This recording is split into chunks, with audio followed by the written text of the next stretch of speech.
Hi friends, welcome to serial அரங்கம். இந்த அரங்கத்துக்கு நீங்கள் இப்போ தான் ஃபஸ்ட் டைம் வரீங்கன்ற மாதிரி இருந்தால் சேனல் பக்கத்துலேயே இருக்கிற சப்ஸ்கிரைப் பட்டனை கிளிக் பண்ணிக்கோங்க. தொடர்ந்து நம்ம சேனலுக்கு உங்களோட சப்போர்ட்டை கொடுங்க.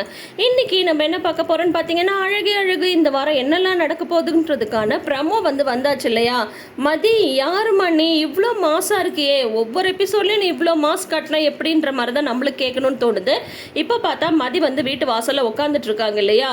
என்னடா பண்ணுறது அப்படின்னு சொல்லிட்டு உள்ளே இருக்கிறவங்க பார்த்தா அப்பயும் அவங்க மாமியார் நீ மன்னிப்பு கேட்டு உள்ளவா அப்படின்ற மாதிரி தான் சொல்கிறாங்க. சுரேஷ் என்ன சொல்லிடுறாருன்னா, என்ன இருந்தாலும் அவளை வீட்டுக்குள்ளேயே விடக்கூடாது அப்படின்ற மாதிரி சொல்லிட்டு அவர் ஸ்டேஷன் கிளம்பி போயிடுறாரு. மலர் கொஞ்ச நேரம் காவலுக்காக வெளியில் உட்காடுறாங்க. அவங்க மட்டும் உட்காந்துருக்காங்களே அப்படின்னு சொல்லிட்டு இந்த பிரச்சனை அடுத்த கட்டத்துக்கு போயிடுது. என்னன்னு சொல்லிட்டு பார்த்தா, அவங்க அப்பா அம்மாவுக்கு மறுபடியும் ஃபோன் பண்ணி முதல்ல உங்கள் பொண்ணை கூட்டிகிட்டு போங்க அப்படின்னு சொல்லிடுறாங்க. ஏன்னா சுரேஷ் பிடிவாதமாக மதியை மன்னிப்பு கேட்காம வீட்டுக்குள்ளே விடக்கூடாது அப்படின்ற மாதிரி சொல்லிடுறாங்க. அப்போ பார்த்தா உடனே அவங்க அப்பா வராங்க.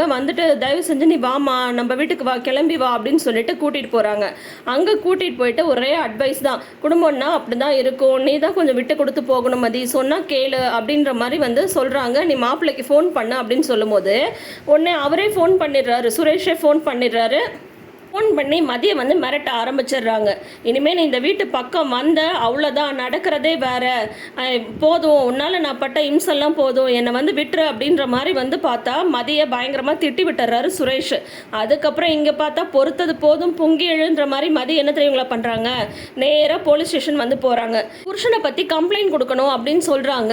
அங்கே இருக்கிற லேடி போலீஸ் ஒரு மேடம் வந்திருக்காங்க, ஒரு கம்ப்ளைண்ட் கொடுக்கணுமா சார் அப்படின்றாங்க. அவங்களுக்கு தெரியல போல் அது சுரேஷோட சம்சாரம் தான் அப்படின்னு சொல்லிட்டு இப்போ என்னன்னா, புருஷனை பத்தி கம்ப்ளைண்ட் பண்ண புருஷன்கிட்டயே போறாங்க. மதி, இந்த மாதிரி என்னோட ஹஸ்பண்ட் மேல கம்ப்ளைண்ட் பண்ணணும், அடிக்க வந்துட்டாரு, வீட்டை விட்டு வெளியில அனுப்பிட்டாரு, ஃபோன் பண்ணி மிரட்டுறாரு, இந்த செக்ஷன்ல எல்லாம் நான் என் புருஷன் மேல கம்ப்ளைண்ட் கொடுக்குறேன் அப்படின்ற மாதிரி சுரேஷ்ட சொல்ல அவருக்கு செம ஷாக் ஆகி போயிடுது. இவங்க பார்த்தா டாம் அண்ட் ஜெர்ரி கப்பல்லாம் இல்லைங்க, அதுக்கு மேல ஏதாவது ஒரு கப்பல் இருந்தா அவங்க தான் அப்படின்னு நம்ம சொல்லணும்.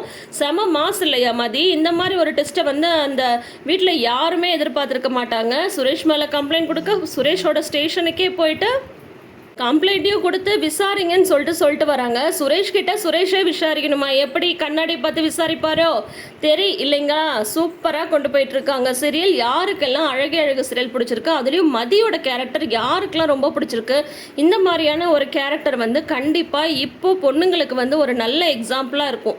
எதுக்காகவும் யாருக்காகவும் பயப்படக்கூடாது. ஃபஸ்ட்டு பாயிண்ட்டு, யாருக்காகவும் பயப்படக்கூடாது. நம்ம மேலே தப்பு இல்லைன்ற பட்சத்தில் எந்த கட்டம் வரைக்குமே நம்ம பொறுமையாக நின்று விளையாடணும். யாருக்காகவும் எதுக்காகவும் பயப்படக்கூடாது, பணிஞ்சு போகக்கூடாது அப்படின்ற மாதிரியான ஒரு கேரக்டர் செம மாசா தெரிய போயிட்டு இருக்கு. உங்களுக்கு இந்த சீரியல் பிடிச்சிருந்ததுன்னா வீடியோக்கு ஒரு லைக் கொடுங்க. நம்ம சேனல் பிடிச்சிருந்ததுன்னா கமெண்ட் பண்ணுங்க. தொடர்ந்து நம்ம சேனலுக்கு சப்போர்ட் பண்ணுங்க. தேங்க்யூ.